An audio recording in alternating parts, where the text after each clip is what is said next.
All right, what's going on, everyone? So just got back from a little trip over to the NATO headquarters in Brussels. We'll be talking about that more in coming videos. But I wanted to talk about some updates today related to the ongoing war in Gaza because there were some pretty significant developments just in the last 24 to 48 hours. Most notably, Israel is beginning to withdraw some, but not all, of their forces from the Gaza Strip.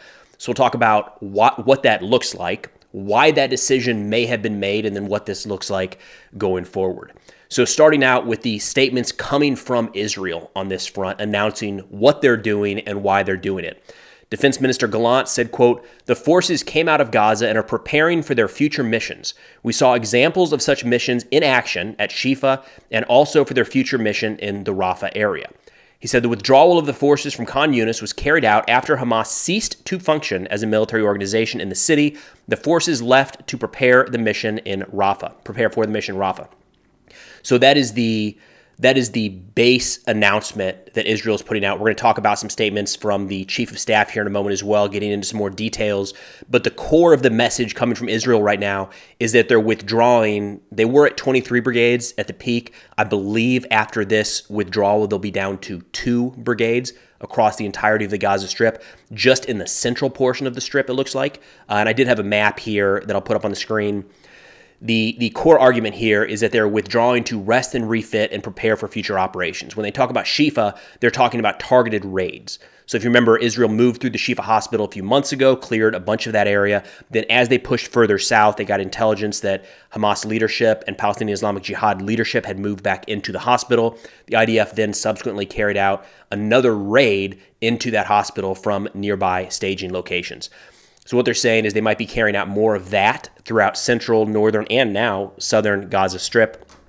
But then they're allowing their troops some time to rest and refit before what they're saying is the Rafah operation that is still coming.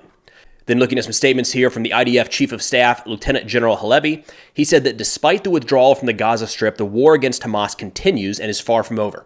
Quote, "We are fighting this war differently. It is different from its predecessors. The war in Gaza continues and we are far from stopping. Senior Hamas officials are still in hiding. We will get to them sooner or later. We are making progress, continuing to kill more terrorists and commanders and destroy more terror infrastructures, including last night." He said, quote, "When we went to war at the beginning, we knew and said that it would last a long time to achieve the goals. We have made very significant achievements in fighting in Gaza, but the goals have not yet been fully achieved. The return of hostages home, the return of all residents to the north and south to their homes in safety, and the dismantling of Hamas in the entire Gaza Strip in a way that will allow for a government that is not Hamas to function in the Gaza Strip." So a couple key notes that I got out of both of these is anytime there's a troop withdrawal at any point in a war, there's a major messaging campaign that's going to be a part of it. And what we're going to expect to see from Hamas here in the coming days is some statements, probably even videos and pictures from areas in the Gaza Strip saying, we're still here. They're going to want to present this as they defeated Israel. So Israel's, and they can point to all of these statements of Israel's withdrawing, and they'll say, this is a lie. They're not withdrawing to do more. They're withdrawing because we defeated them. And it's an easy information win for Hamas. This is something we dealt with time and again in Iraq and Afghanistan. As we withdrew from bases across the country, those organizations in those countries would put out statements and film our troops leaving, a planned handover from a base in eastern Afghanistan that had been on the schedule for years, and they would say, look, we defeated the Americans. They're exiting. So you can expect to see something very similar from Hamas here because why not? It's an easy layup. Now, there is a little bit of a mixed message here between Gallant and Halevi. Gallant says that Hamas ceased to function as a military organization in the city, especially in Khan Yunis. But then Halevi talks about how there's still a long ways to go in this war. And I tend to lean more towards Halevi's view of the conflict here. If Israel moves into Rafah, it's going to be a significant fight. There are still massive amounts of Hamas militants holed up down there with probably a sizable inventory to use in that fight. So a couple thoughts on this overall move here. It's normal in war to rotate troops in and out of the line of contact, out of the front. That is to be expected. What it looks like is happening here is, remember, Israel has a lot of reservists that they pulled into the force 6 months ago. What they're doing by doing this sort of withdrawal, rest and refit back into Israeli territory is allowing these troops some time to recuperate, catch their breath, maybe see family members for the first time in weeks or even months. And then the Israeli argument is that all of this is being done because there is another major offensive coming. We'll see, and more on that here in a second. Now, in terms of why this announcement was made in recent days, it's hard to not make a connection to the World Central Kitchen strike that occurred last week. That was an event where 7 international aid workers were killed in an Israeli strike, and there was a lot of outrage around the world. And I've seen some comments, and I understand it, where people are saying, for all of the Palestinian civilians who have been killed, why is it that 7 aid workers all of a sudden gets the most attention? That tends to be a theme in war and conflict. It's not unique to Gaza. We've seen it in Ukraine and other wars as well. For whatever reason, when international journalists, aid workers, or volunteers are killed in a combat zone, it tends to rise to the top of the headlines. And that's definitely what we saw just this last week with the World Central Kitchen. So as some fallout from that, which again, it's hard to separate this entirely, just the massive fallout from this strike to the recent announcement that the IDF is withdrawing a lot of troops from Gaza. Israel did conduct their own internal investigation, and we're going to walk through that and what they said word for word in a lot of cases, because I think that's important. It's also worth noting that after this investigation was released, the World Central Kitchen said that they were calling for an independent investigation to be carried out by them and any of the nations who lost citizens in this strike, which is completely understandable. So this is some reporting from Manny Fabian in Israel. He said 2 senior officers will be removed from their roles, and several other top commanders in the Israeli Defense Force will be formally censured for their involvement in a deadly strike against a group of aid workers with the World Central Kitchen organization in the central Gaza Strip earlier this week. The investigation found that the strike was ordered against the convoy of WCK vehicles after officers suspected they carried Hamas gunmen despite a low level of confidence. I'm going to go through this entire investigation and come back afterwards to some of my thoughts just to not muddy the waters here. They say the officers did not identify the vehicles as belonging to the World Central Kitchen when the strike was ordered. The findings were presented to the IDF Chief of Staff as well as the World Central Kitchen and ambassadors of the countries whose citizens were killed in the strike. According to the investigation, IDF troops identified 1 gunman on top of one of the WCK trucks that had arrived at a warehouse to unload a shipment of aid that had arrived earlier by sea. The troops also believed there was a second gunman in the area. Later, several vehicles left the warehouse where the aid was unloaded, and one of the commanders mistakenly believed that the armed men seen earlier were in the escort vehicles and that they were Hamas terrorists. They say the IDF says the troops did not identify the escort vehicles as being associated with the World Central Kitchen, and as they believed they were carrying Hamas gunmen, airstrikes were carried out against 3 of the cars, leading to the deaths of the 7 aid workers. So a couple thoughts here. First off, when you hear of the punishment that's being laid out here to the individuals involved, some were removed from their posts and others were censured, and I can understand how that looks like nothing, because we're talking about people who lost their lives. This is, however, pretty in line with how this type of event has played out, at least in our experience from the United States over the past 20 years. Call that right, wrong, indifferent, and we're far from perfect in a lot of ways, but this is kind of generally the expected fallout from something like this. Now, we have other cases where there is clear intent to commit murder. I think Robert Bales was the guy's name, a war criminal that left his base in southern Afghanistan, went out and murdered Afghan women and children in cold blood. He's in prison. He didn't just lose his job. He didn't just get censured or have a letter of reprimand. That was deliberate murder carried out against civilians. He's facing a sentence for that. Even in that case, though, I can understand how it doesn't necessarily seem fair. Somebody commits mass murder like that, and they're going to sit in jail for the rest of their life. So I get it. I understand how somebody being censured or losing their job while other people lose their lives doesn't necessarily feel even, if you will. But this is relatively consistent with how, at least in the United States, we've carried out this type of investigation over the past 20 plus years in Iraq, Afghanistan, and Syria. A couple other notes here. They talk about how they did not think that these vehicles were World Central Kitchen, and I think that's a reasonable expectation. There's nothing Israel gains by intentionally striking aid workers with vehicles that are labeled as such. We're seeing what's happening from this, right? This was not ever going to be swept under the rug. It's been a black mark for Israel in the last week or so.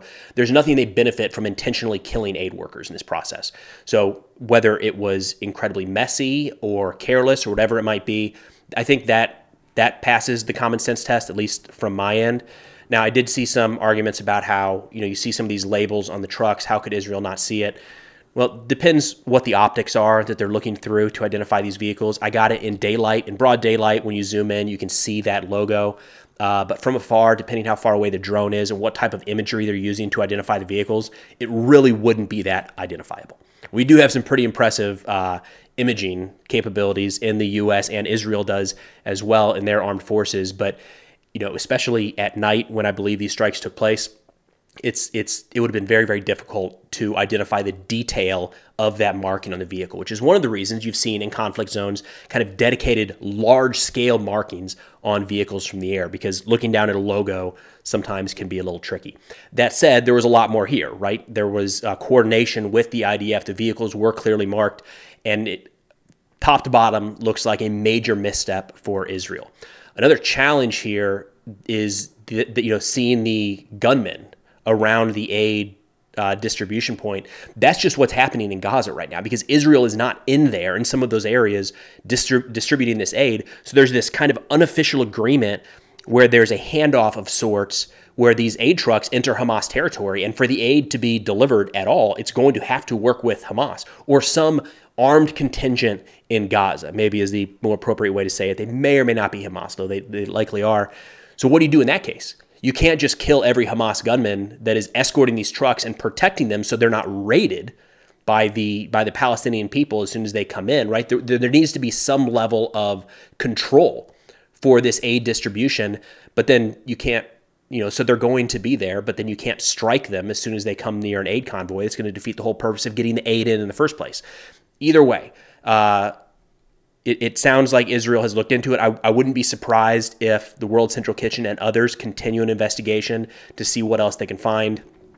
A couple more here from the IDF. They say the attack on the 3 vehicles was carried out in serious violation of the relevant orders and instructions. They say that the incident could have been prevented, and at the same time, those who approved the attack were convinced that they were attacking armed Hamas operatives and not World Central Kitchen members.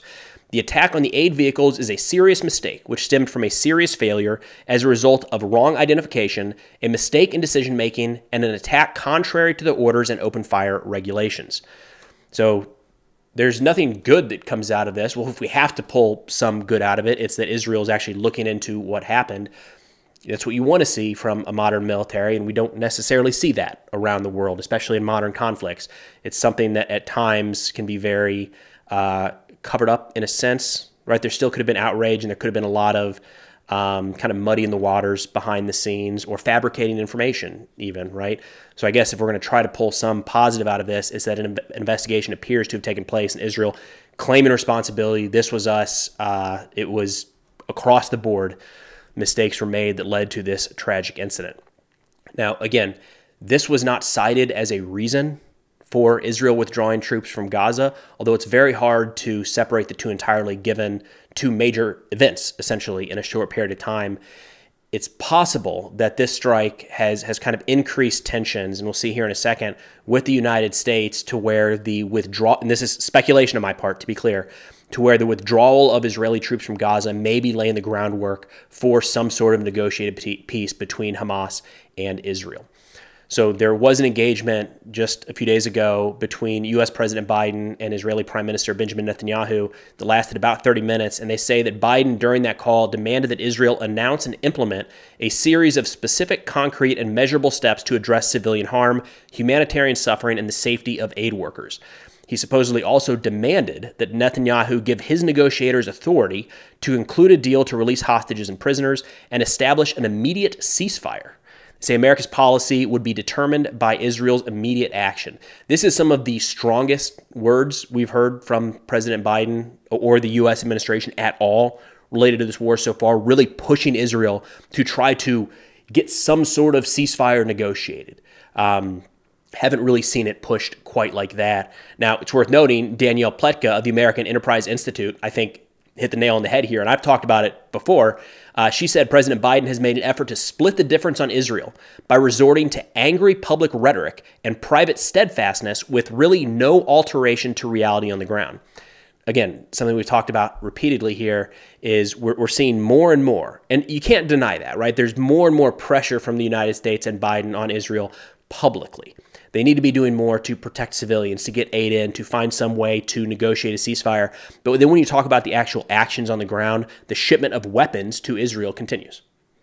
No real change there, right? U.S. is still broadly providing a level of protection, if you will, for Israel to continue carrying out this war. However, when you look at all of these things together, and again, we're getting back to Preston Stewart's speculation here, it's hard to not tie these together in some way, shape, or form. It very well might be that this strike against the World Central Kitchen, the outrage that came from that, as well as that then led into these rather harsh conversations between Biden and Netanyahu, is kind of setting the groundwork for some sort of at least temporary negotiated settlement. That you can see how this would play out with Israel being able to say, look, we withdrew most of our forces. We've just got a few in there. They're going to hold, maybe security checkpoints in central Gaza to allow the facilitation of aid.